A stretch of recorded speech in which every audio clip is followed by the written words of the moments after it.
Two trucks having sex. Two trucks having sex. My muscles involuntarily flex. Two trucks having sex. Two trucks having sex. My muscles involuntarily flex. Two pickup trucks making love, American made. Listen up, Autothoughts. In this episode, you're listening to Prime Cuts, a non-linear history of the Transformers franchise on television. I'm one of your hosts, Audrey. I'm your other host, Mara. And things happen very fast in this show. Faster than I remember. Yep. We've got some breezy episodes this week in terms of, entrances and exits. Okay, meet some new guys. Breezy. That's the adjective we all would use for it.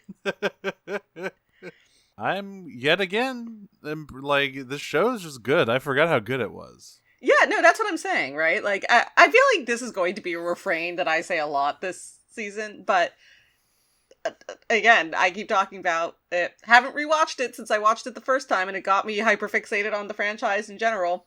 Show's good, folks. Mm-hmm.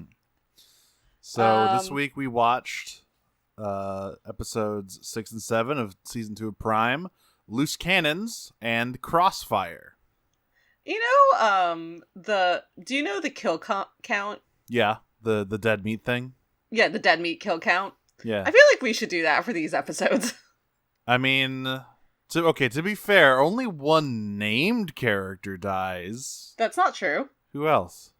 Sea Spray. Oh, God. Okay, we're not counting. If they don't have an on-screen CGI model, they aren't real people to me. I'm sorry. And Sea Spray was never real to begin with. According to dead meat rules, we do see the death. That's true. So it would count by dead meat kill count rules. Yeah, Sea Spray, I forgot about Sea Spray. He also dies. Yeah, I mean, this is an episode full of eviscerations and decapitations and hostage situations and all sorts of good stuff. I think this would be a fun kill count episode to do, which is a crazy thing to say about a children's television show. And folks, it's not really gonna slow down. People are gonna die in this show. Yeah, I mean, again, at the end of the day, we're still firmly in the to sell toys zone. So you gotta, get rid of the old, in with the new. But damn is what I will say. Although I think in this case, we'll get to it in the second episode. In this case, I think this is a purely budgetary maneuver of what happened to Poor Breakdown, which you think the new character in question being basically a twin of a previous character, they'd be able to save some money on that. But I guess you mean not. Literally a twin of a previous character? I think their faces are different. I'd have to actually look at Skyquake's face. Oh. I mean, I think canonically they are twins. They are twins. No, he actually looks basically the same as Dreadwing. Yeah. He's just green. Like Dreadwing, he's just Urple Skyquake with slightly longer eyebrows, it seems. Yeah, this is also, these episodes are also, particularly the second one, is just the Spider-Man pointing meme. Yeah. Yeah. But before we can get to Crossfire, we got to start on Loose Cannons. Mexican standoff. Which starts us off with Sea Spray dying. Not yet. I know. We'll get I know you're excited. It's Wheeljack's here, kind of. Yeah, it is technically Wheeljack, just not any version of Wheeljack anyone is familiar with. He looks a lot like G1 Wheeljack, but he does look a lot like G1 Wheeljack, including the alt mode. But besides that, different guy altogether. Different guy. And the episode opens with Fowler calling the Autobot base in a rage, being like, which one of you fuckheads is out near Omaha blowing a bunch of shit up? And Optimus says, all of my fuckheads are home. I don't know what you're talking about. And as it turns out, yes, Wheeljack is back. Last time, of course, he was kidnapped and, sort of replaced by Makeshift. And after that whole situation resolved, he left Earth to go find more wreckers. Well, now he's back because, as it turns out, as happens often, All the wreckers are dead, except a couple of them. Except Wheeljack and Bulkhead, I guess. Yeah. They find Wheeljack out. Yes. I do want to say, I may have mentioned this when we did the makeshift episode, but this version of Wheeljack was, in fact, the first Transformers merchandise I ever bought. Really? Mm-hmm. Yep, it was in Target. I'm looking at them right now. Came with 2 katana. And, yeah. He really is Wheeljack by way of drift, isn't he? It is. It's truly an unrecognizable character. But you know what? That's fine.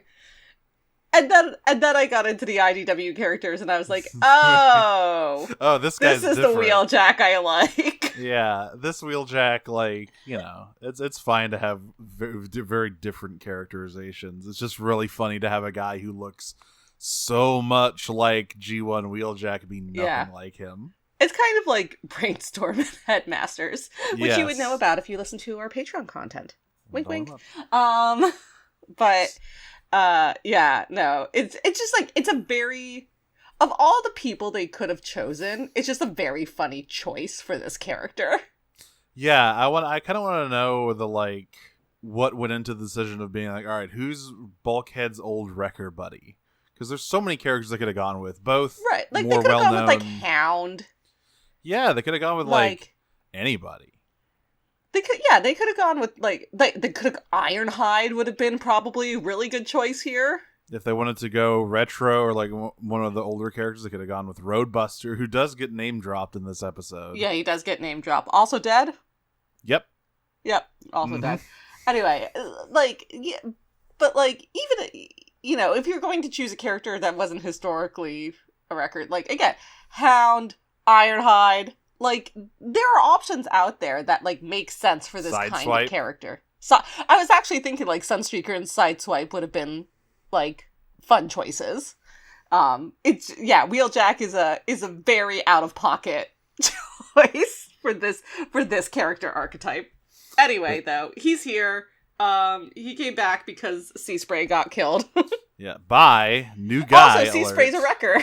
Yeah, Seaspray's a wrecker. It's really funny hearing him name all of those actual wrecker characters and Seaspray. It's like, well, hang on, I don't think that guy was ever a wrecker. Yeah, in anything. It's really a Seaspray, that's right moment. He was killed by the guy that Wheeljack chased all the way here, Dreadwing, a new guy who looks an awful lot like Skyquake, and that is because he is Skyquake's twin brother. And we kind of get, you know, it's funny, they say people are brothers a lot in Transformers stuff, all the way back to the original G1 with Sunstreaker and Sideswipe, but they rarely, like, explain what that means. But here they actually do explain what that means, which I found interesting. Anyway, Wheeljack... I mean, it's classic. It's the same thing as Sunstreaker and Sideswipe in some continuities, in which it's a split spark situation. Yeah. Or Topspin and Twin Twist, to name more wreckers from IDW. Also dead. Badly. Wheeljack and Dreadwing's rough housing ends up Whirl makes blowing it through. Man, they should have made it Whirl. That would have been really funny. They should have had Whirl. Fuck it. I mean, that would definitely fit with his issues with authority here.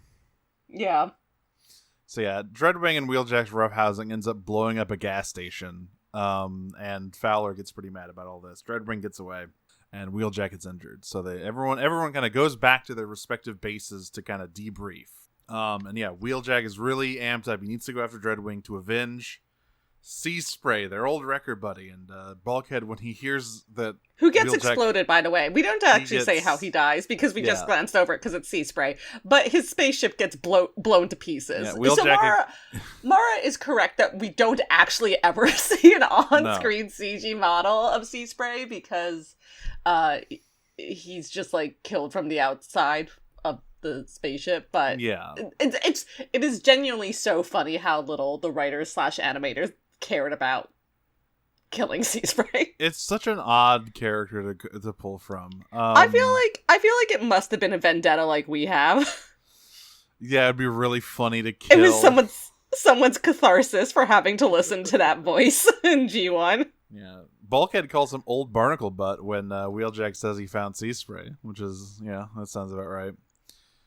So, yeah, basically what happened was Wheeljack has been out looking for other Autobot refugees. He finds Sea Spray's ship. They reconnect, but as it turns out, Dreadwing, who is like as Optimus explains, Dreadwing was the leader of an entire Seeker Armada and one of the most loyal Decepticons out there. Blew up Sea Spray's ship with him inside it after piggybacking off of their like transmission, and so, full of bloodlust and vengeance, Wheeljack has tracked him down to Earth, but he doesn't like being told by Prime and Fowler, especially Fowler, because he's a human and all that he can't just go around blowing shit up. They're kind of supposed to be robots in disguise. Yeah, we get a real Sadaline Bart moment here where like Bulkhead's like, "Oh, you can do this. You just need a Earth-based alt mode." And Wheeljack's like, "Why the fuck would I need that?" And he's like, "We're supposed to be robots in disguise, Jackie." Look, like, I know right. that statistically Silence. that actually doesn't happen all that much, but this time it is. But it's okay because usually no one lives in Nebraska. Yeah, this is why we're in Nevada this time. Although Sorry, Nevada. They were in Nebraska, I guess, which is why no one got caught. So yeah, we introduced the main thing here, which is that Wheeljack really chafes against authority, and specifically Optimus Prime's authority. Because Bulkhead explains, kind of, catches up people to what the Wreckers are. They're the Autobot, like, Black Ops, Dirty Work, Suicide Squad. Yeah. I mean, part of it is the way that Wheeljack explains it, at least, is chafing against generals who, order people to their deaths without actually taking on any risks themselves. Yeah, different kind of leader than this version of Optimus. Who, we get the sort of stern, authority-driven Optimus in his first interaction with Wheeljack, where he's like, "Hey, look, I know you're off doing your own thing. I know you've got your own shit, but when you're on this planet, you're going to follow my rules, whether you're directly under my command or not." And Wheeljack doesn't like that because he assumes Optimus is the same as every other leader he has had experience with. We then cut up to the Nemesis to see Dreadwing meeting back up with Megatron. Yeah, so Optimus is like, Dreadwing, you say? Well, I can take a guess about why he's here, because he is the world's most loyal Decepticon, so put the dots together, folks. Yep, but he's actually wrong on this one, because, Megatron's like, thank God, someone loyal. Dreadwing says, well, look, I am in your undying service forever, my Dark Master. However, I am, in fact, mostly here to avenge my dead brother. Yeah.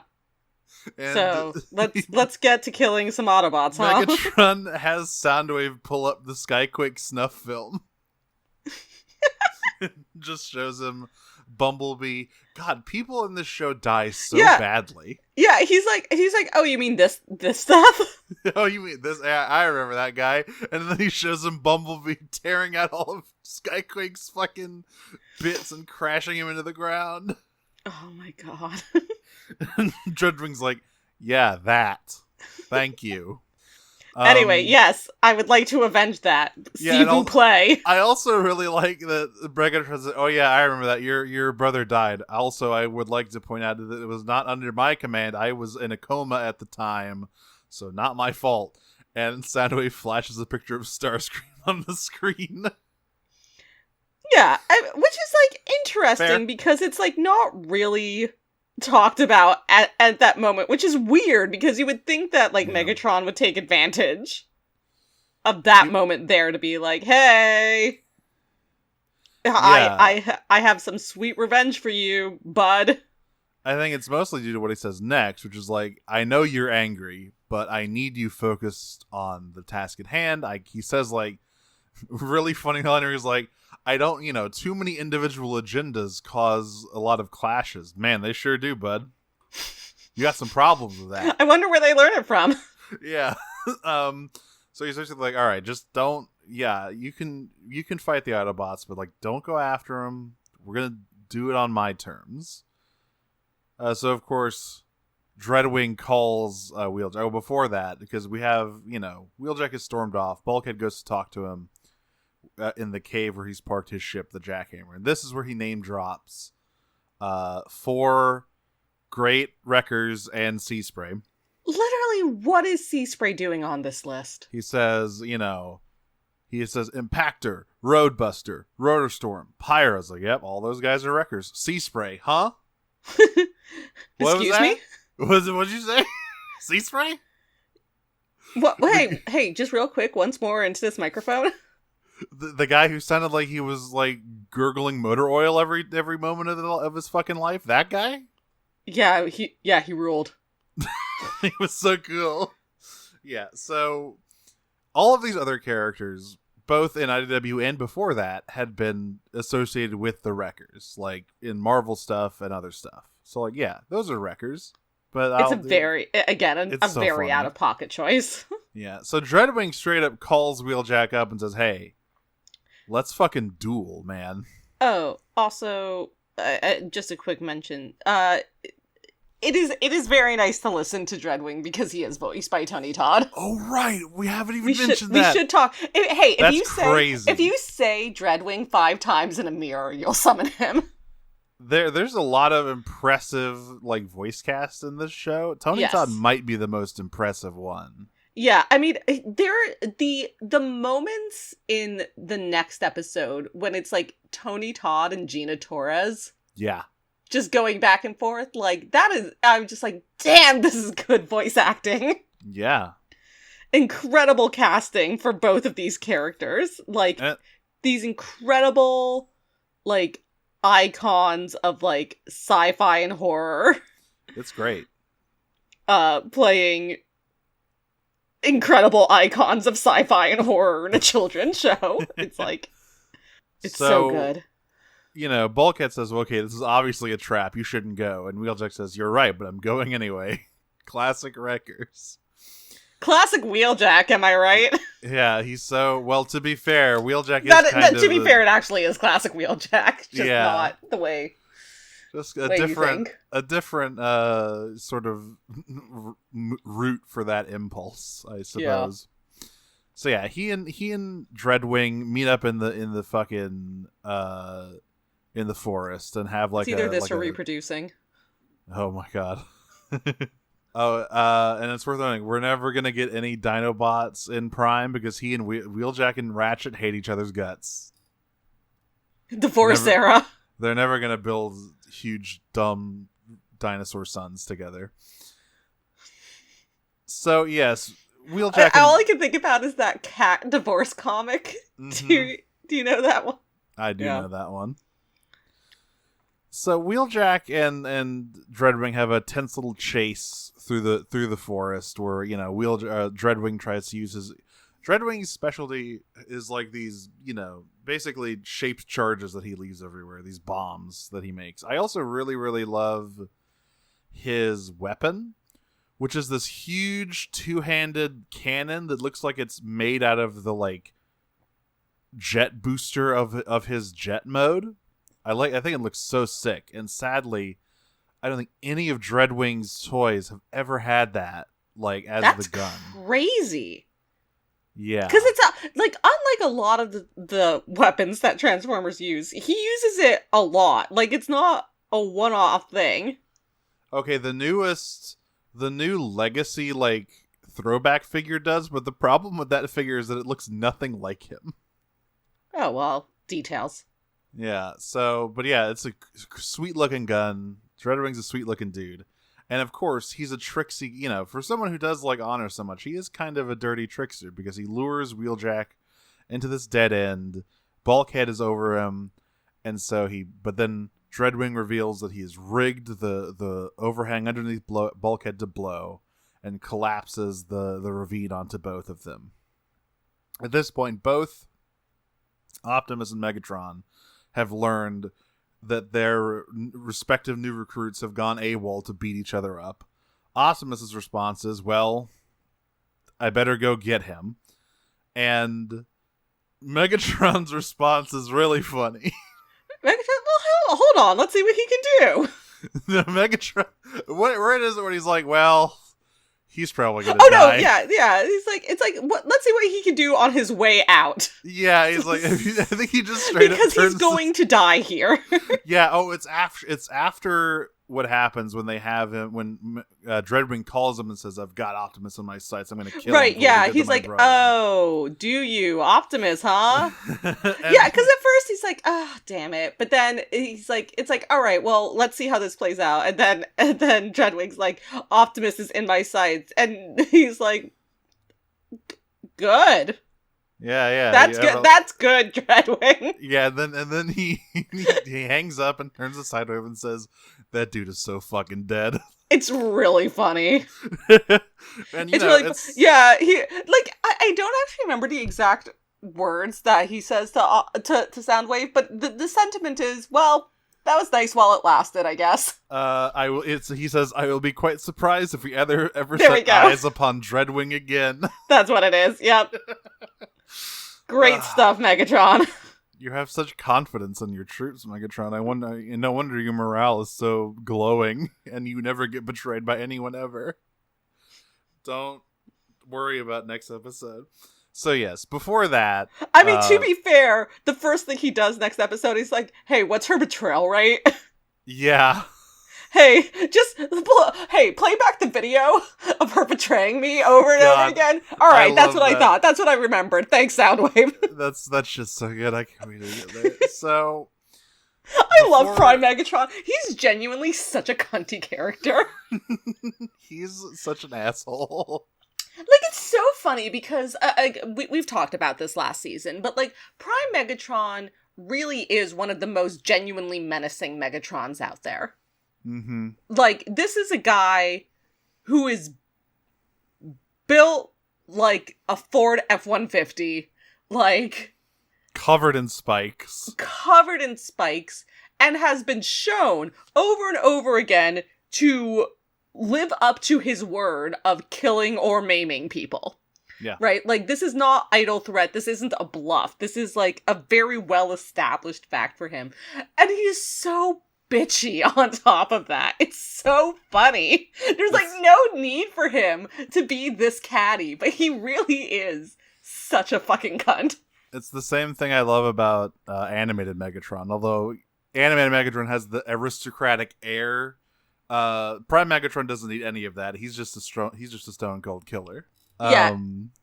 And it's also, I mean, again, like, there is something about the difference in age of the target audience that I think makes Prime Megatron a little more inherently menacing. And the fact that he's got shark teeth, that doesn't hurt. Yeah, I mean, like, his design as well, but, like, all of that goes into the fact, right, like, the writers had the freedom to actually make him a little scary in Prime. Yeah. To have him actually put his money where his mouth is. Which is, like, even in animated, like, he does it sometimes, but certainly not to the extent that Prime Megatron does. Anyway, it's just so funny. I was about to say that animated Megatron never killed anybody, but then I remembered he did, in fact, kill Starscream, and he did it quite a lot. Right, well, I mean, does that count? But... does it count if it doesn't stick? But... yeah, no, it is, with all that being, it's just so funny that he has it, like, he's so glib about people this way. It's like, well, bye Dreadwing. Oh, well. Oh, well. So it goes. Ah, lads, not again. Yeah, you win some, you lose some, am I right, Soundwave? Anyway, let's go get a drink. So, before all of that, Optimus rolls up on Wheeljack and hopefully Bulkhead. Because, you know, they detect Bulkhead's signal really far away. So they're like, well, he and Wheeljack went off to do some shit. He digs Wheeljack out of the rubble and helps him out. And then asks, hey, where's Bulkhead? And we'll just, oh, he's like right over here. And then Ratchet calls and says, hey, Bulkhead's signal is coming from like hundreds of miles away from you guys. He's been kidnapped by Dreadwing. So Oh, sorry. Optimus- I just saw my note for that phone call with Megatron. Yes. And it is funny because my note was Megatron really said Dreadwing can slap it once. That is sort of the vibe. Like you Yeah. definitely get the vibe that he respects Dreadwing more than anybody else, because I think he would yell at anyone for doing what Dreadwing did. But like, you know. Well, also he's fully expecting Dreadwing to die, and by that, and by slap it, I mean slap Optimus once. Yes, because he's like, I'm sure he would be angry about like, no, Optimus is mine, but he's like, he's not even gonna get to the point of being able to kill him. Yeah. Optimus is gonna beat his ass like a bongo. Yeah. So, but Optimus is pretty mad. He's like, all right, look, Wheeljack, you can do whatever you want. You're not under my command. Bulkhead is under my command, and I don't appreciate it when you put my guy in direct line of danger, Wrecker or not. And so they have a little argument, but ultimately they got to go get Bulkhead. And this is one of the best images ever in the show, which is Optimus stuffed into the jackhammer, like bent over double, hands on his knees, like looking like drumming them impatiently. It's so fucking funny. I love how big Optimus is in this show. Huge. I know, and again, I know we've also talked about this in season 1, but it's so good. It's so good how fucking large and awkward he is. It's such a charming point. It's his Moe gap. I'm gonna say it. It's his Moe gap. Like, he's such a, he's a very serious character most of the time. There, he's really dignified. But they find the moments to be like, well, it'd be kind of funny if he was in a really small car. And you know what? You're right. And you know what? It is. They're right. It's really funny. It's really funny when he's in a really small car. And it's also really funny because we have this image of him like stuffed into the jackhammer awkwardly, and then he basically asks, so how long have you and Bulkhead been dating? So you and Bulkhead go way back, huh? Yeah. Damn. That's cool. Giving Wheeljack the fridge talk on their way to the shovel talk on the way to That's basically what he did. What he dug about is like, listen, you can take Bulkhead out of the day, but don't get him involved in firefights and get him kidnapped. So yeah, they were by the docks. You want to do that? You have to also become my son. That's right. Okay, you can do it. But there's rules to it, and the rule is you have to become my son. So they're at the docks. They find Bulkhead rigged up to a bomb. And Bulkhead's like, hey, Wheeljack, you ever defused one of these before? And he says, nope, but how hard can it be? And then he opens it up and says, oh boy, this is hard. This is when the phone call between Dreadwing and Megatron happens. Yeah, when he says, because... when he looks at... When he he just looks over at Soundwave and just kind of shakes his head. As Bulkhead is trying to defuse this, Dreadwing's like, hey, bitches, I'm here with my big fuck-ass gun. Yeah. Hey, remember that? Anyway, I'm gonna hunt you for sport now. Yeah, he's hunting them. But, of course, Wheels like, oh, Optimus is gone? I bet he ran away. But, of course, that's not what he did. He goes to distract Dreadwing. While Wheeljack tries to defuse his bomb. And while all this is happening... Looney Tune... Like, what Optimus does here is some Looney Tunes Bugs Bunnies type shit, honestly. Absolutely. Like, they're like... So, Dreadwing's, like, again, hunting them for sport, and then Optimus disappears, and he goes, oh my god, where did he go? And it's like Wile E. Coyote pointing up to the top of the tower. Where... there's a crane. It's a crane, yep. Right? It is a big crane. They're in a dockyard. Yeah. With shipping containers, and it's like, oh, Optimus is going to pile drive you off of this crane. Yeah, and then drop the crane on you. But before that, we get the classic Optimus thing of, hey, Dreadwing, you're a mech that really values honor and loyalty, right? Well, Megatron has none of those. He is only out to further his own goals and feed his own conquests. So you should join my team. And Dreadwing basically just tells him to pound sand. So, of course, then he drops the crane on him, which is when he reveals he figured out the same thing Wheeljack did, which is the only way we're going to defuse this bomb is if it's Dreadwing doing it. This is also after Bulkhead basically, like, punched Wheeljack in the face to get him to stop trying to defuse it so he could go and kill himself in the bay. Yeah, it's all very noble. I really love him saying, I'm sorry, fishies. Yeah. That He's was like, all very right, I have to. Bulkhead of him. It's literally the famous Adam West Batman Yes. scene. Like, So that's they just literally can't what get rid this of the is, of him trying to get rid of the bomb. But, like, yeah, so he's, like, heading towards the bay. He's like, I'm sorry, fishies. And Wheeljack's, like, does the 5-year-old locking themselves around your ankle thing, basically. Yeah. Except from the front. I mean, he, like, pushes him back. And Wheeljack just sort of, like... Bulkhead just sort of, like, keeps walking, even though... like, straight through his palm. And Wheeljack's like, okay, stop. Okay, stop. Okay, stop. Yeah, and then Optimus drops a crane on Dreadwing right next to them. And they gave him the ultimatum. Like, hey, man, you can either defuse this bomb or die with all the rest of us. What's it going to be? And at first, Dreadwing is like, well, that's fine. I'll be happy to take my brother's killers with me. I will die in glorious fashion and go to the Allspark. And then Wheeljack says, yeah, but we'll also die, and we'll haunt you in the afterlife, motherfucker. That's stupid. Anyway. And so Dreadwing thinks about it and says, that sounds annoying. I'll defuse it. Yeah. Well, of course this is also a ploy, because he defuses it and everyone's like, whoop, and then he's like, anyway, here's the 20 other bombs I planted in this dockyard. Yes, I love, they're like, all right, we're all defused, and he sets them off and flees. Like, he's always got a backup. He's always got a backup plan. It's one of those things, again, where it's like, Skywarp, you can teleport! Dreadwing, you can fly! Yeah. So he leaves them a mess to clean up. We kind of cut back to our endings. Wheeljack is back at base, and they're both like, hey, man, come on, stay. And he's like, yeah, I don't know. But I'm at least not going to leave the planet again. I'll just be drifting around. I also want to say, I have a quote here, and I can't remember who it's from. I think it might be from Optimus. And that is a victory, however small. Yes. It is from Optimus, right? It's either from Optimus or Ratchet. That sounds like maybe a Ratchet line. No, I'm pretty sure it's Optimus, because he was, like, the one who was there. Yes. Yeah. So they're back. They're like, hey, Wheeljack, you can stay if you want. And Wheeljack's like, look, Optimus, I've got a newfound respect for you. You're the real deal. You've put your money where your mouth is. I'm still not sure about being a team player. Can I just go out on my own?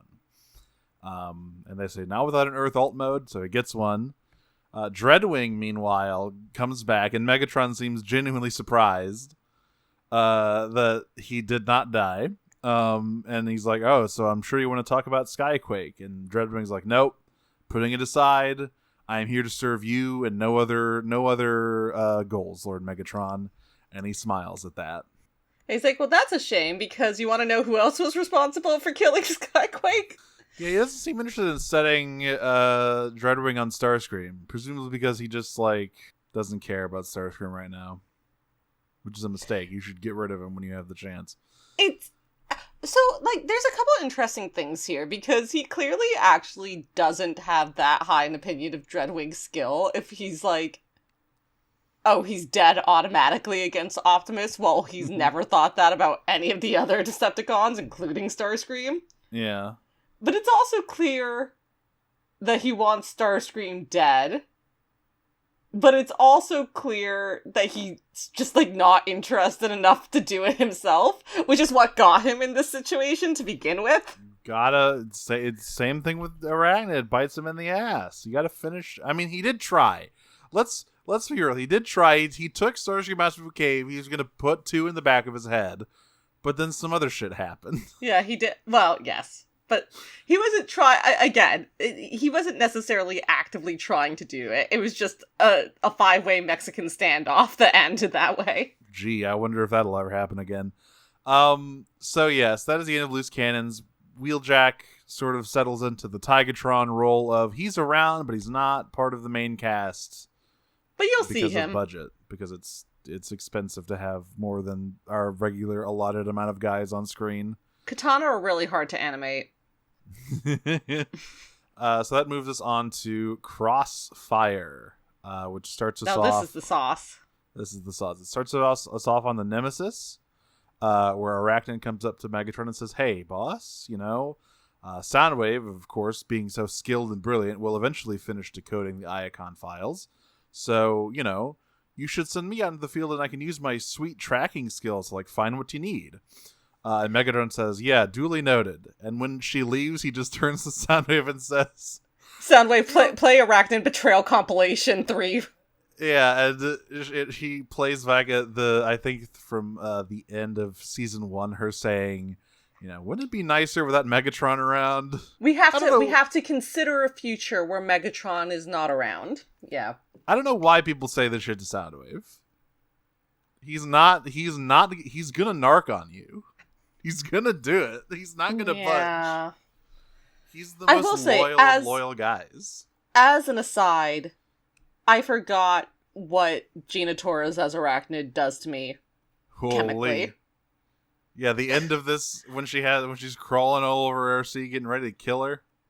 The whole thing, the whole way through, is just oh, I am a lesbian and a clanker. You were that Insecticon getting hypnotized. Literally, I was like, God, I wish that were me. So, yeah, Megatron hears that, it says, "This is a very specific kink video if you watch it in the right context." It's not even that rare. This is a very basic femdom hypno kink video, honestly. Anyway. We'll get there. That's also what I thought as soon as I saw that scene. It's like, wow, she's using her femdom abilities to hypnotize this Insecticon. She's a femdom with her own built-in bondage. What are we doing here? She literally says, "Worship me." Literally, she's wearing stilettos. She has a snatched waist, 8 limbs, and built-in bondage made out of sticky white stuff. What are we doing here? And she can dismember people in seconds. And you'll never see them again. So, yeah, he basically says, "Hey, Dreadwing, how do you feel about being my first lieutenant?" And Dreadwing says, "Isn't that Arachnid's position?" He says, "Well, that's about to open up." Actually, yeah. The line he actually says is really funny. I think he says, "And we're all sorry." He's like, "And we're so sorry about her loss," or something. Yeah, it is. I will say, the way that Megatron pitches being his first lieutenant throughout this episode, there's also a line at the end where it's oh, and not to skip ahead, but "You disobeyed my direct orders, just like my ex." That's what I look for in my first lieutenants. Maybe this is your problem, Megatron. Time for a toxic workplace relationship, Dreadwing. It is important to have, your own judgment when you're in that position, because Dreadwing did do the right thing to save his leader. Otherwise, he would have probably died. But, when that impulse is, you need to, keep it contained, or else you get Starscreams and Arachnids. So Megatron sends his 2 buffest boys out to murder Arachnid in the woods. She's being such a nasty bitch to break down. Yes, because she knows, Dreadwing's a fucking stone-faced, honor guy. There's no way I'm goading him into doing something stupid. Can I read this actual line from her? Yes. So they're, walking the woods, and Breakdown's I got my eye on you. And she's like, "Oh, don't be like that." And the actual line she says is, "I know we've never seen eyes to eye, but that doesn't mean we can't patch things up." Come on. What a bitch! I love her! And Dreadwing, sees Breakdown getting mad. He's like, "Hey, man, she's literally rage baiting you. Stop falling for it." You are a fat dog getting rage baited right now. I need you to stop. Rage baiting my fat Breakdown. Part 5. Part. There's your episode title. Yeah, regenerating my fat breakdown part 20, parentheses final. Because what happens here is, of course, Breakdown gets mad and starts chasing her down. She fucking splorts Dreadwing to the side of a tree. So God, he I wish that were me. and Anyway, continue. Breakdown hunts her down, and she literally pulls the classic, like, oh no, I'm so wounded and defenseless. Oh, I'm injured. However, I'm so helpless and Because small. Breakdown actually does get a hit on her. Yeah, it hits her pretty bad. So, yeah, it does get a hit on her, and she is bleeding. So he, like, follows the trail of Energon blood to where she is, and she's like, oh no! And then he, like, gets close, and she's like, sucker.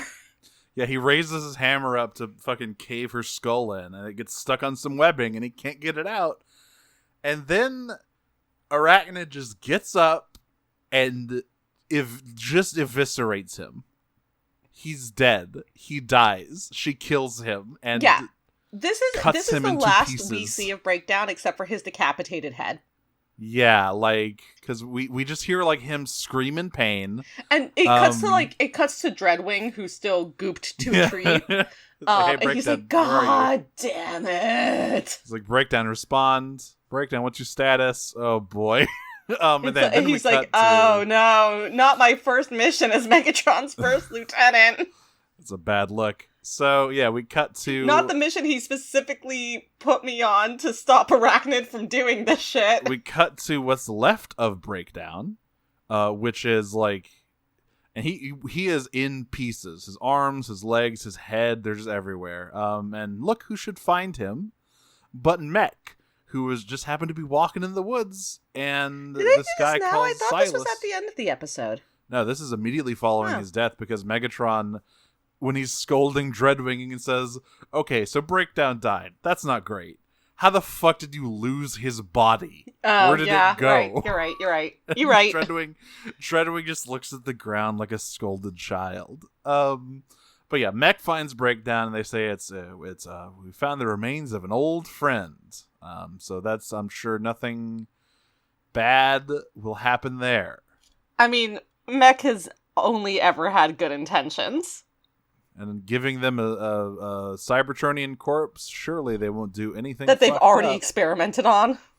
Yeah, they already have pretty good familiarity with. They won't do anything fucked up with that. Meanwhile, Starscream is, like, skittering on a wall for a single scrap of energon like a fucking bug. This is maybe the saddest thing I've ever seen. His stilettos aren't built for rock climbing. He's like monologuing to himself the entire time. He's like, I can't believe I've been reduced to this. It's going on for a long time. Steve Bloom is putting in the work. Mm-hmm. And so he falls on his back, and he looks at this tiny crystal of energon he got. It just looks like he's considering ending it all right there. But then he hears some big motherfucker further down the cavern, and he follows the sounds and sees an Insecticon digging in the ground for tubers. And he's like, why is this here? What is this doing here? Because as we'll remember, they were supposed to be left on Cybertron as guardians, but I guess one somehow found its way here. So he goes in and he tries to... This is so sad. Mm-hmm. He goes in and he tries to be like, good, my loyal servant, you have dug up a lot of energon for me now. Hand it over. And then the Insecticon just kind of glances at him and goes back to what it was doing without responding at all. And he tries pulling rank on it, and it just, like, roars at him. It does get better by the end of this season, but the first, like, 3/4 of the season is just, like, such an ignoble experience for Starscream. He's not doing well. So he follows the Insecticon to where it was going. As it turns out, it's Arachnid. She can control these things, as she says, because they are not so different. I guess she's like, she's a spider bot, so it's kind of the same. And yeah, this is the bit where we were talking about where she, like, hypnotizes it with her femdom powers. It's kind of hot. I'm not gonna She's like- lie. Listen, I know I have a tendency to exaggerate these kind of things for the bit. She literally says, worship me. This is literally a kink video if you're the right kind of person. And Starscream walks in and is like, wow, that's kind of hot. And these two... and her response is, she looks at him and she goes, well, he's like, hey, it sounds like you've also been ousted from the Decepticons. Should we team up and, like, co-lead? And she's like, co-lead. And he's like, yeah, you know. And she's like, equally? And he's like, well. And she goes, I want that twink obliterated. Yeah. It also says, like, she's really not that interested in, like, leading. She just kind of wants to kill Megatron. Arachne has never struck me as anyone who is, like... I mean, ultimately, she's a freelancer. She wants to be her own boss, but she doesn't want to be the boss of anyone else. Yeah. So, I mean, this alliance falls apart even quicker than Silas, and Starscream is attacked by the Insecticon again. I mean, it wasn't even an alliance, because before they agreed to anything, she was like, equally, and he was like, well, I mean, I do have a lot more experience than you, and she goes, I want that twink obliterated. Yeah, he tries to be like, we can use the Insecticon to kill Megatron, we can lure him out here and ambush him, and she says, that's a great idea that I came up with. Honey, boo-boo, kill this man. Yeah, exactly. Like, what is he gonna do about it? Yeah. He can't, she doesn't know this, but he can't transform, he can't do anything, and he basically just gets attacked by this Insecticon. And he has no doming abilities whatsoever. No. This is well known. So we cut to the auto base where Ratchet gets a call and he's like, "Oh, fucking hell. It's Starscream again." Yeah. And everyone groans. He and Vulcan are like, "Do we have to?" RC straight up says you should probably go there to shoot him in the head. Put him out of his misery. Yeah, and Optimus walks up and says, or I think it's after they talk to him where she says this and Optimus says this thing. So yeah, they go to talk to him. I don't believe Optimus says, I do not condone the death of any, like, unarmed, defenseless beings. of any person. Anyway, cut to a montage of Bay versus Optimus. Putting a fucking bullet in his grandpa's head. It's like acupuncture. Sometimes decapitation is good for the body. Yeah, actually, the Fallen felt great in those last months. Like, everything's fixed. It was such a blissful moment. So, yeah, they go to find Starscream, and they're like, man, because he's like, oh, I have information. Arachnid is loose, and they're like, okay. And she's gonna kill Megatron, and they're like, good. Okay. Yeah. Why do we care? This is good for us. And also, you last time we worked with you, and then you went and fucking sold Bumblebee's kidney to the fucking mech. Like, what are you doing? But once again, just like in Orion Pax, he turns it around by revealing a few things. One, the presence of an Insecticon on Earth, and two, the fact that he also has no TCOG. Like, he's like, hey man, I didn't get a good fucking end of that deal either. They stole my shit. Yeah, after Bumblebee got his back. So, specifically he says this because they're like, okay, so the last time we did this, you went and fucked us. And he's like, I'm literally not a threat anymore, because I'm Boo Boo the Fool who got my kidney stolen. Yeah. He still has his kidney, apparently. Somehow. Don't know how that worked. Because I'm pretty sure I blew that shit up. Yeah. So they're like, okay, fine. We'll listen to you. So they go back, and this is where RC is like, you should have just fucking shot him. I don't know why we're, like, doing this trade for information bullshit. Obviously still, mad about the whole cliff jumper thing. I will say, might be. we're going to get there, but the moment at the end of this episode I thought was really nice. Yeah, it was great. Yeah. And this is where Optimus comes up and says, I do not condone executing a defenseless prisoner, and also we don't have any other option than to leave him be, because we literally don't have, like, the facilities we need to take a prisoner. So no, we're not going to kill him, and we're not going to, like, take him. He just has to we're just gonna leave him. It's like, you didn't see this, but diegetically, he had the most miserable attempt trying to get Energon of anyone you've ever seen. So don't worry, he's being punished enough. Yeah, I could sense it with the Matrix. The Matrix gave me a vision of Starscream stepping on infinite rakes, and so I think he's doing a sideshow Bob. Yeah. So this is where like Arachnid calls up Megatron and was like, "Hey, how about you come fucking kill me? You tried to send your boys to do it, and I fucking cut one of them up into sausage." And immediately Megatron's like, "Soundwave, trace this call." And so of course he does get goaded into finishing the job himself. He tells Dreadwing to stay back and goes to fight Arachnid, which the map says she's currently somewhere in South America, I believe. It doesn't matter. They're in a cave. All that matters is they're in a cave. They're in a big cave, and for a while at least, Megatron is getting his ass handed to him by this Insecticon. It is beating the shit out of him. Yeah, and, like, Arachnid's up on the cliffside, like, eating grapes and watching this. Yeah. She literally says, "Finish him!" Like, she's fucking Shao Kahn.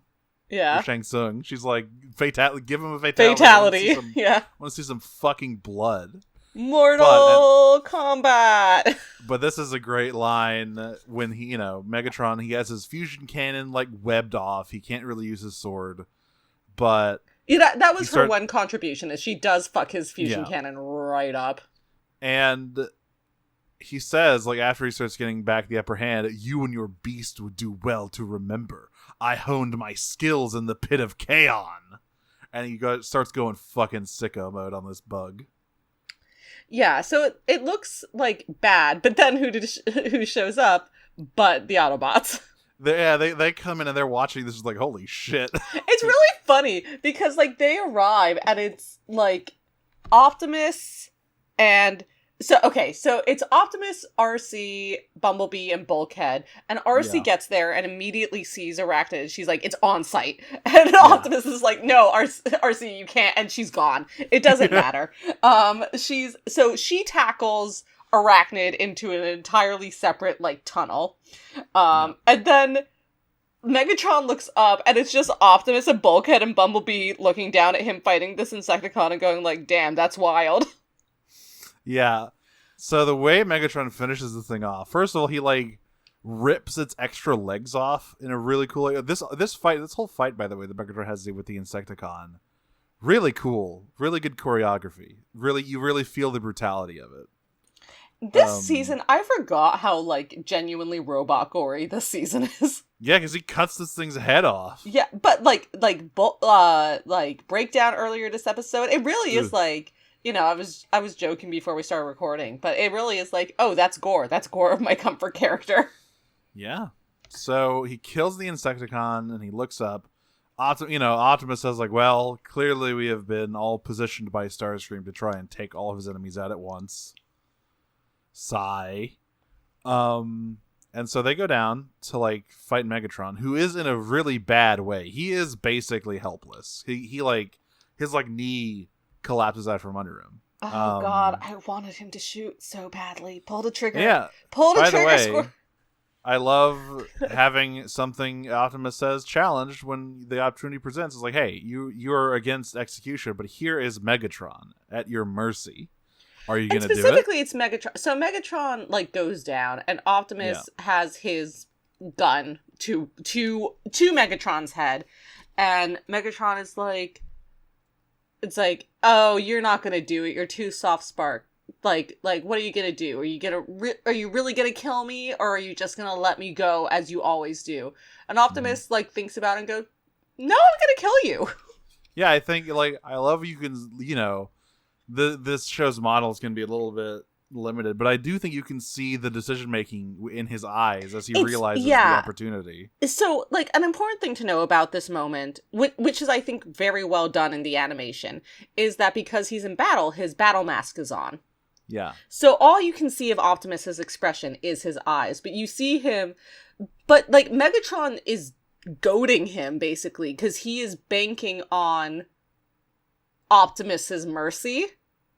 And you can see the moment that, like, Optimus really registers his words and, like, realizes that killing Megatron would end all of this. Yeah.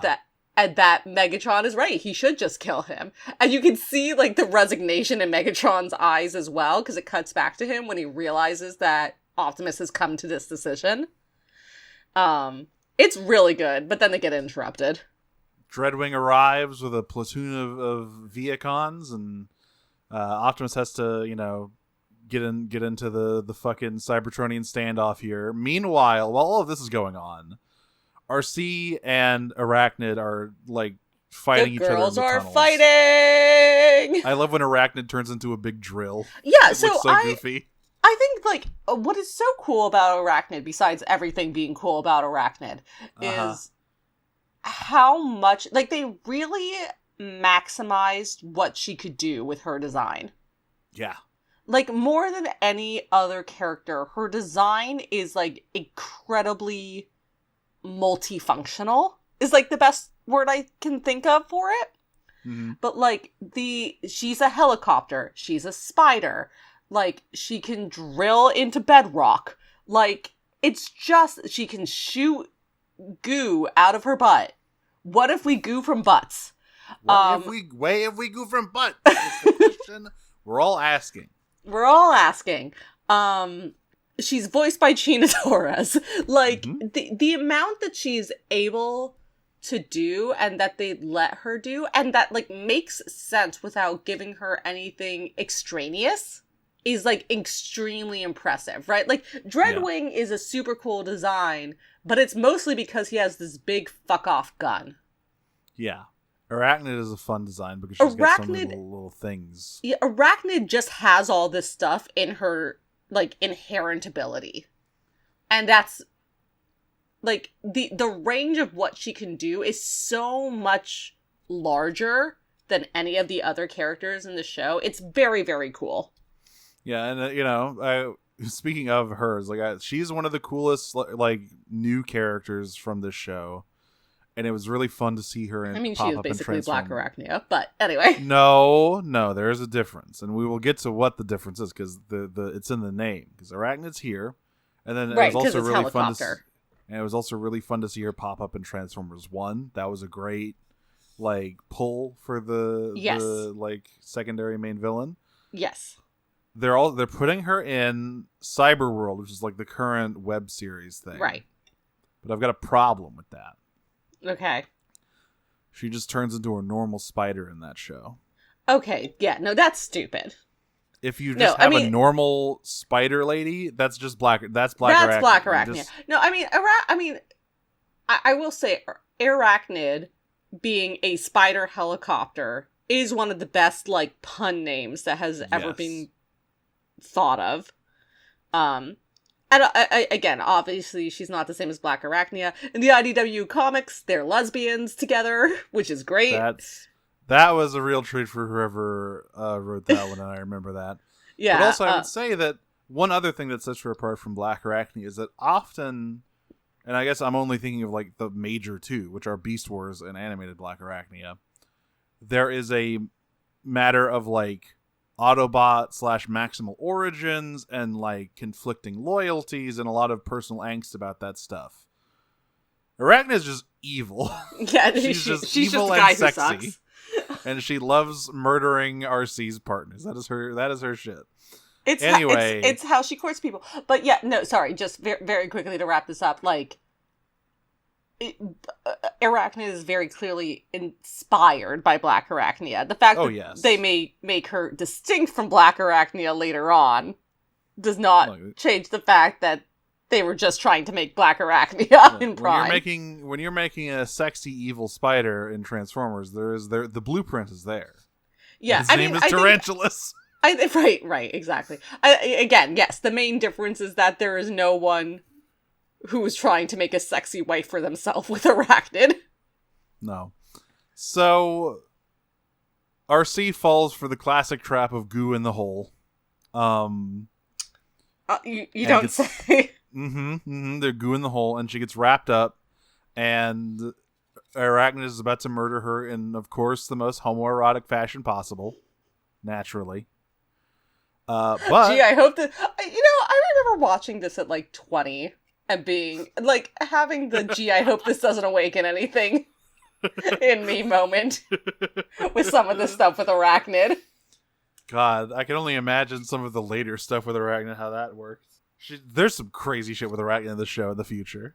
If you think her telling a fucking Insecticon to worship her is where this ends, no, it isn't. Hope this doesn't awaken anything in me.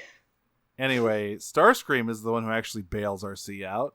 He attacks Arachnid and forces her to flee as payback.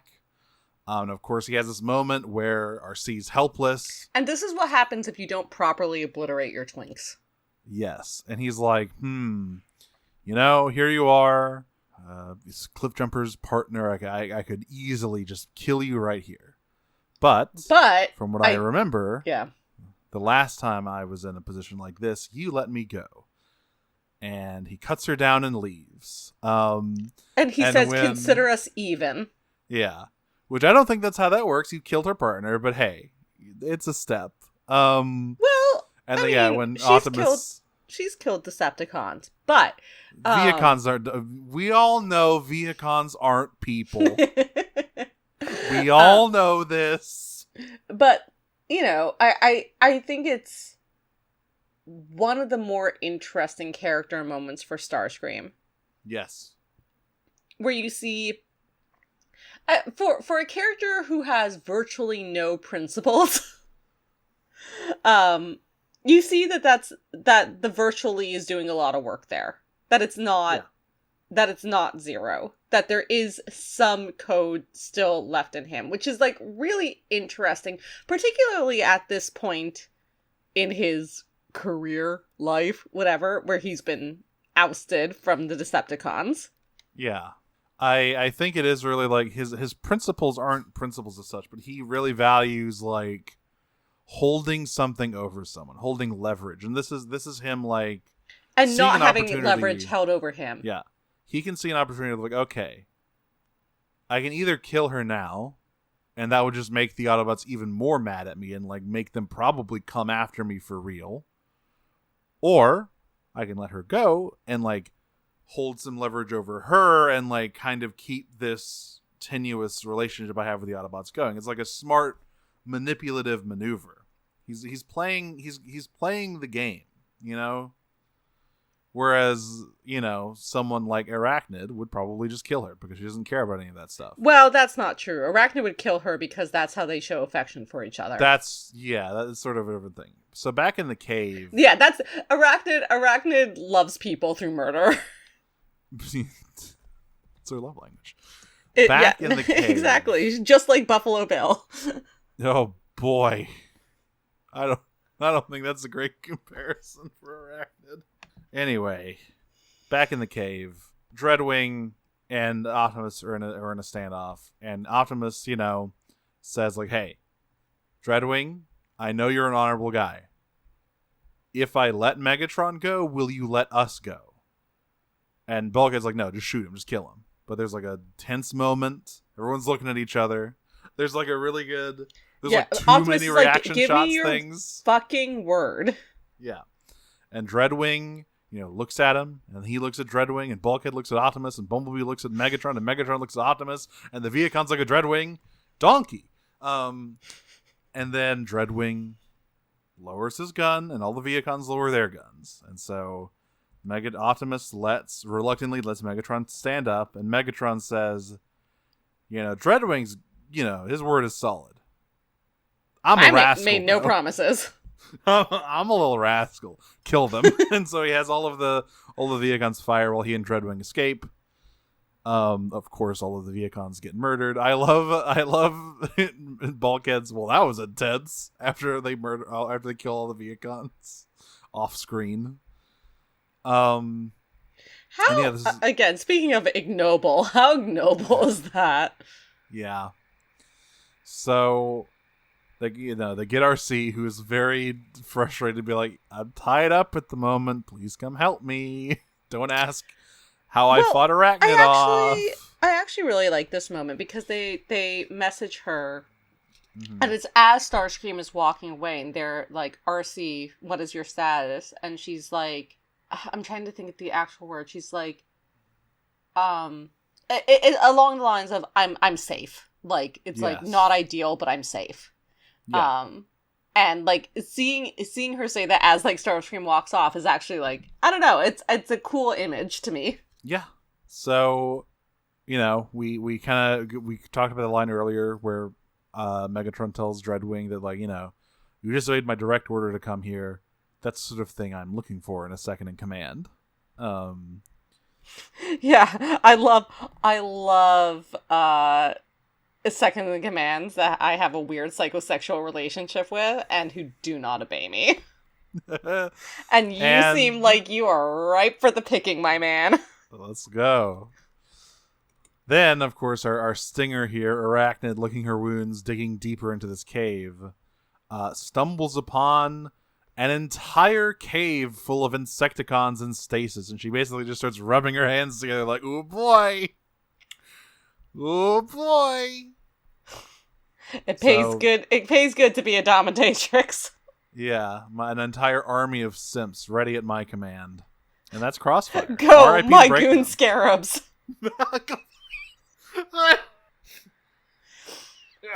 Yeah. That one really slipped past my guard. That one really got to me. Go, my Goon Scarabs.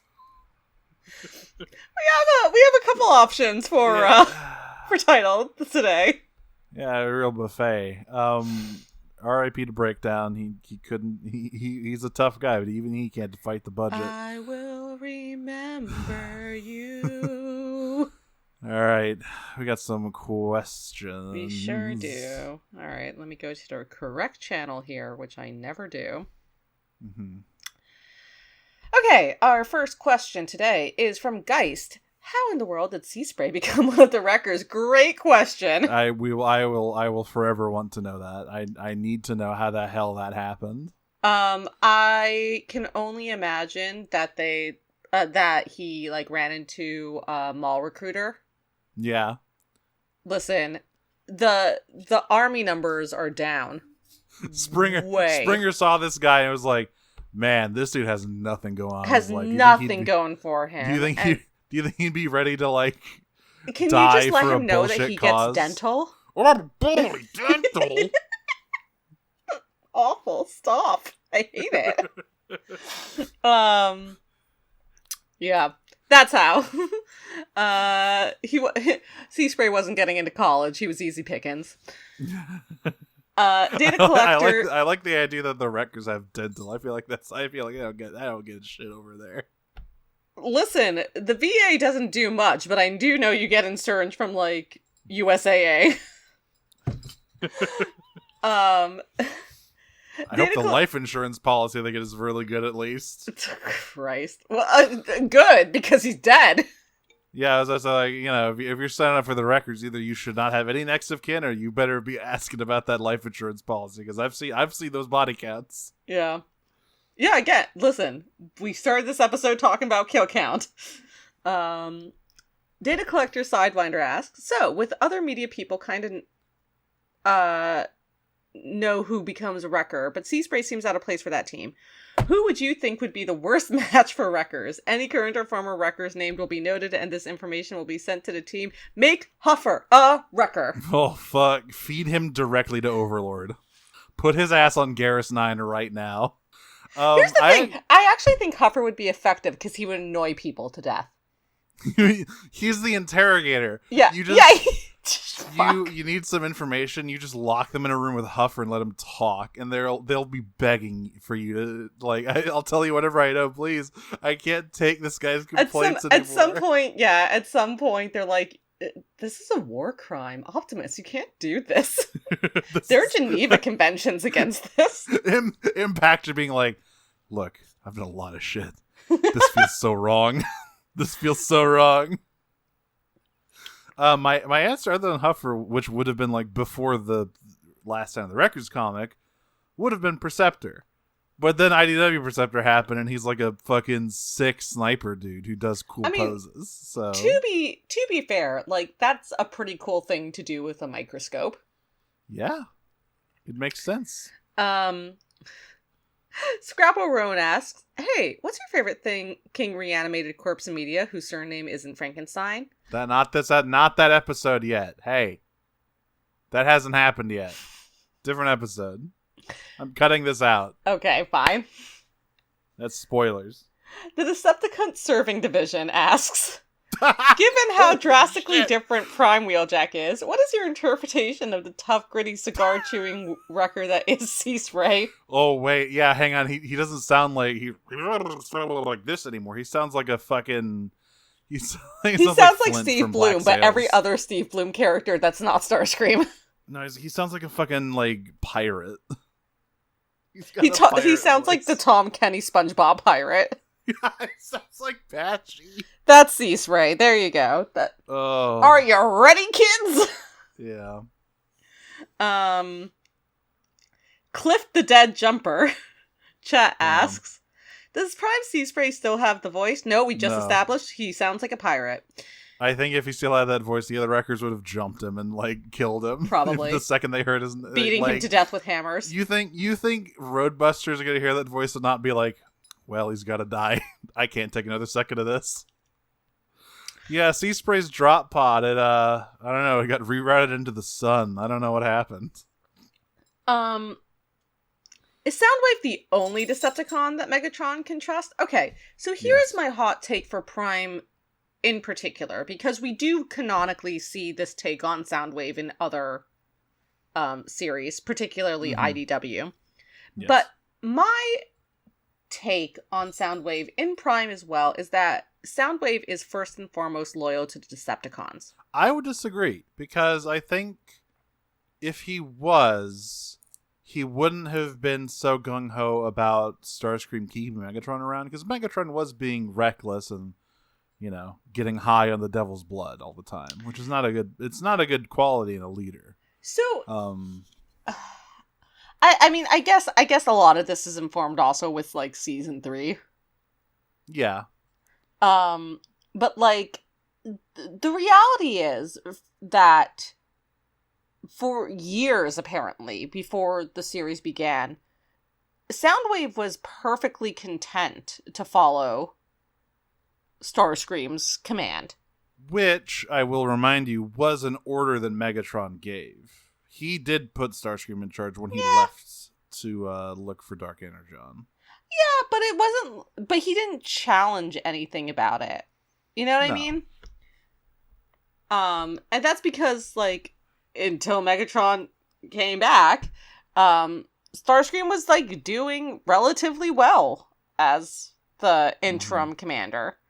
I just think that he believes that Megatron is the best. Yes.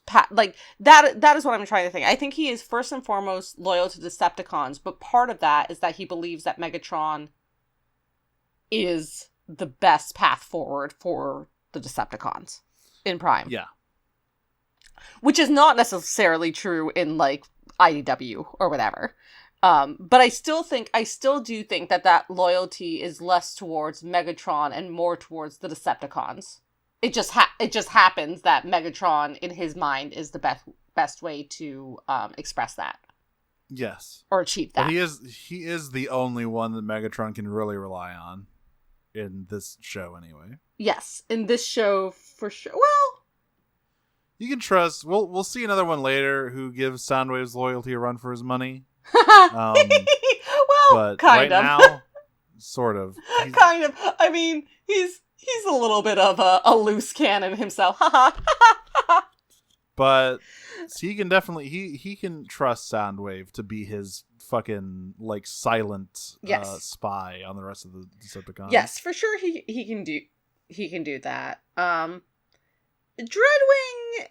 is an interesting case. Like, I actually think that Dreadwing is more loyal to Megatron than Soundwave is. Yes. But I think he has less, like, self-control. Yeah. Yeah. I think that that his actions in the second episode do show a lot of loyalty, but also like Soundwave maybe wouldn't have questioned Megatron's capabilities to survive that, and he would have been wrong. So like, I don't know. Maybe Soundwave's loyalty is too blind. Maybe Dreadwing's loyalty is the more valuable one. But either way, you can't trust anyone else on that fucking ship. Trust no one, not even yourself. I guess you can trust Knockout, but that's mostly because he's not ambitious. No, he cannot trust Knockout. I disagree with that entirely. I don't think he's ambitious enough to be a problem. Like, I don't think he's ambitious enough to actively betray him, but I don't think... No. You can't, like, confide in him. You can't let him, like, know the secrets. Right, yeah. Like, there's a difference between believing that they won't betray you and trusting. Yes, that's true. And I don't think anyone can trust Knockout. No.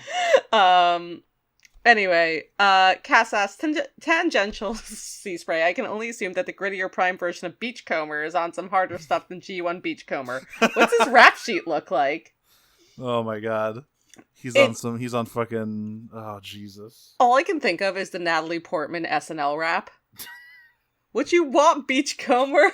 To drink and fight. What you want, Beachcomber? To fuck all night. Prime Beachcomber is just Rust Cole from True Detective. That's what's going on with Prime Beachcomber. I haven't watched True Detective, so I'll trust you on that one. Well, people who have, you know what I'm talking about. Wheeljack saying, "Can you stop saying odd shit?" And they get in the jackhammer. So how'd you sleep last night? Beachcomber says, "I didn't sleep. I just dream." Okay. Slight tangent, but I logged onto Steam today and I saw that Detroit Become Human is $3. Don't do it. I went on Blue Sky and I was like, should I buy Detroit Become Human? On one hand, it's $3. On the other hand, it's Detroit Become Human. I don't even know if it's worth $3. If it was on sale for like 50 cents, I don't know if I'd even consider it. Pay me David Cage, pay me to play your fucking racist Android game. Pay me $3 to watch Clancy Brown and whatever the other guy's name is ad-libs save the game. All that shit is ad-libbed. Did you know that? None of that shit was in the script. That's awful. Like, the only good part of that game was made up by the actors because they weren't given shit to do. Because that's not true. They solved racism. Fuck, that's right. Cass asks, hey, what's your favorite... Oh, sorry, no. Nope, sorry. Aurora C asks, let us take this time to mourn the loss of Breakdown. Could you say some kind words or at least reminisce on your favorite moments? Breakdown had a really big hammer. I like that he topped Knockout. That's right. We actually don't know that. I do. You do. Okay, you've got the inside scoop. Yeah. Let us take this time to mourn the loss of Sea Spray. Not really. Instead, if you could control an army of any kind of regular-sized bug, what would you pick and what would you use them for? I don't really like bugs. I mean, I'm not like a huge bug fan. I don't like hate bugs, except for roaches. I do hate roaches. But I would say probably butterflies, because they're my favorite to look at. Of boogs, and I'd probably use them to blind people so I could pickpocket them. I don't know. Regular size is doing a lot of heavy lifting because I just thought, what if you had a cloud of bed bugs that you can control and infect people with bed bugs? Jesus Christ! Your enemies. You send bed bugs to their house. All right, Shino. That's right. Go, my bed bugs. Or, same thing with cockroaches. You just I don't like that guy. Cockroaches be upon you. And, they gotta deal with that now. Good luck. Are you a friends at the table person? I can't remember. I am. I am on Songfiel. No. Right. Incredible character from art, by the way. There's a character... guy full of bugs. Yeah, guy full of bugs. Yeah, there's a character... in Friends at the Table Songfiel, for anyone who hasn't listened to the show, whose character is Guy Full of Bugs, and all of his abilities are Guy Full of Bugs. And the whole because it's the horror season. The whole thing with him is like, well, are you the guy or are you the bugs? Are the bugs the guy? Do you have any free will, or is it the bugs talking? Who knows? Yeah, it's like specifically carpenter bees. It's awful. It's so good. Yeah. Um. Oh fuck! Wait, no, wait. Fucking yellow jackets. Holy shit. Oh god, wasps. Yeah, just like fucking Go my scarabs. Yeah, just like send a cloud of wasps and out, like that shit's gonna hurt. Oh my god, 5,000 year anaphylactic attack. No breaks. Go my bullet ants. Go my red ants, my fire ants. Oh god. This is that one scene from Indiana Jones and the Crystal Skull. Pointing and laughing at her. She watches Indiana Jones and the Crystal Skull. Hey, I didn't watch it. I just saw it. I watched the clip on YouTube. It's just a pit full of ants that eat people. Smokescreen says 67 asks... sorry. Smokescreen says 67. I'm not a boomer. How much do you need to be paid? Or let's be real here. How much are you paying to get cocooned by arachnid? We've covered this. I'm moving on. Well, no. What's the amount? Listen. Gee, Audrey, what did you use this month's Patreon money for? That's interesting. I used it on actual Patreon content, or I am at least. We're both using it on actual Patreon content, so get off my dick. We've got things planned that don't involve being webbed up by a sexy evil spider. But At 6 months from now, check back in with me, because it should only take like 3 months for us to cover to cover what we're actually purchasing with it. Denny Stealing Faye asked, do you think that this Sea Spray has a hot mermaid wife like G1 Sea Spray? No, he's dead. But she died. He has a dead wife, and he thinks about her. And we get the dead wife montage. Yeah, we get the dead wife again, bringing back Natalie Portman again. Yeah, for the dead wife montage. Yeah. Is Agent Valor at the risk of getting cancer due to all the time he's been hit by Decepticons via I forgot to mention, we get another not again from him as Dreadwing scans his plane, because this is the third time.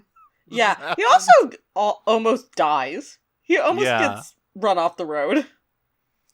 Oh wait, sorry, that's the beginning of the next episode, which I also watched, because I let it play while I was doing other shit.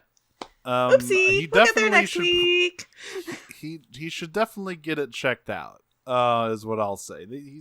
He's been trans scanned 3 times now. That can't be good for you. Here's the thing. He doesn't get cancer, but he is infertile. Yep. Haybine asks, how often in Prime will we see a bunch of rocks get dropped on a guy and have that be treated as a definitive conclusion to a fight? More than you would hope. Well, yeah, that is how Dreadwing...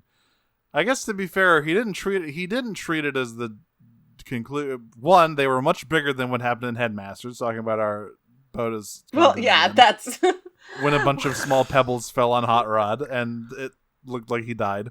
But also, he kidnapped Bulkhead, so he definitely knew that Wheeljack wasn't, like, done under there. He was, like, the next stage of his plan. But yeah, people get rocks dropped on them a lot in this show. And, how... that should happen to Megatron? And Jack almost fucking killed him. Yeah. God, what a good show. How would Prime have made Sea Spray cool while keeping true to his most important character trait, dating organic women? I bet he'd be a great stepdad for Jack. No, shut up. No. How would Prime have made Sea Spray cool? The question is over. June the answer Darby is it has wouldn't eyes have. For only one Autobot, and his name is Optimus Prime. She wore her good shoes for him. Now, all right? If we got Powerglide in the mix, we might. Oh, well, hang on. We might have something to talk about, but we don't. Jack having the classic "I hate my mom's new dickbag boyfriend," but he turns into a fucking A-10 warthog. He's a fucking plane. It's hard to argue. Wait a minute, I kind of want this now. Powerglide, leave Astoria. I mean, you already were. Like, Astoria was way more into you than you were into her, so. That would be so funny. For no reason, Powerglide, the hot commodity. They just love the chicks dig the red plains. I don't know. And our last That's question. why Thrust is the most popular seeker, obviously. Oh, God. Everyone loves Thrust. I mean, I'm sure Dirge is getting a ton of action. I did actually find, my friend sent me like a photo set of like Animu fucking Conehead art where they're in like maid outfits and stuff. I was like, damn, there's really something out there for everyone. Even the Coneheads have fans. That's crazy. Listen, a nice set of wings is a nice set of wings. Our final question comes from Sabrina. Does Arachnid count as a mother now? Arachnid count as a mother now? If so, is she eligible for the matriarch title and all benefits that come with the title? No, she's mommy. That's different. Yeah, mommy doms are not. So she is both mommy and mother, but not a mother. Yeah, there's nuance here. There's levels to this. Yeah, she is single income, no kids. Yeah, no, the fucking Insecticons are just her like subscribers. They're like her followers. They're just posting under her Instagram, Yas Queen. Just Insecticon drone number 487, Insecticon drone number 798, Insecticon drone number 881. Yeah, Like, she's side hustling on OnlyFans. Let's say it, okay? That's right. We're all That's getting right. there. Let's say it. That's right. Insecticon drone number like 241, Dan, Nikki, or Bobbies. We have to end. It has to stop. Folks, we've been Prime Cuts. And if you can believe it. This is a recording later in the week does to us. The energy's like, there's a feedback loop. It's Thursday once again. You can find us on Blue Sky at primecutspod.basic.social and on Patreon on patreon.com/primecuts, where you can donate for just as low as $1 a month to gain access to our Japanese show bonus feed. Currently watching Headmasters, which certainly exists. It's certainly a show that you can watch and talk about. I'll say it because she won't. It's bad. It's not good, folks. It's not great. But we're having a time. It's a one of a kind viewing experience. This is what I'll give it.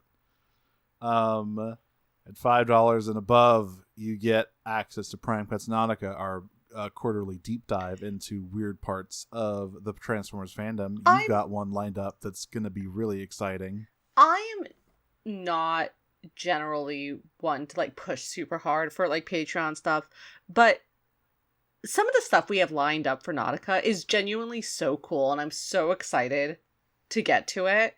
There are so many things that Mara and I have like discovered in like the last month, I would say. Mm-hmm. That are just like genuinely so exciting, and I think what we're going to be able to do with Nautica is so cool. So I don't like, again, no pressure. We are so glad to have everyone listen to the show in general, and any support that we get, we are extremely grateful for. But I do think some of the stuff we're doing is going to be very, very cool, and we'll probably want to like publicize some of it so people have an idea of what what we're actually providing. But yeah, think about it. Think about it, won't you? And at $10, of course, you are part of our elite guard, and you get shout outs at the end of every episode. So thank you to Sabrina Steele, and they call me to Inna Gobbler the way I be eating Cybertronian ass. I'm Mara. You can find me on Blue Sky at marawivern.biscuit.social. And I don't really have any other side projects at the moment. I'm Audrey. You can find me on Tumblr and Blue Sky, Optimum Prime. That's my funny robot internet joke. You can listen to the other podcast I do called Pot of Greed, which is about Yu-Gi-Oh! And sometimes I do sci-fi themed drag. If you want to find that, you can look me up on Instagram at Maxwell Warp. And hey, leave us a review on your podcatcher of choice. But only if it's 5 stars. Once again, yes. And tell your friends, spread the word, post about us. Get the word out that we're out here talking about. The truth is, we out here. We out here talking about how much we would pay to have Arachnid tie us up. It's great. This is the content people are craving. It's important. Anyway, I am going to drill a hole into the earth to hide from my problems. Transform and roll out. Oh, Christ. I'm going to obliterate that twink. Transform and roll out. Peach. Peach.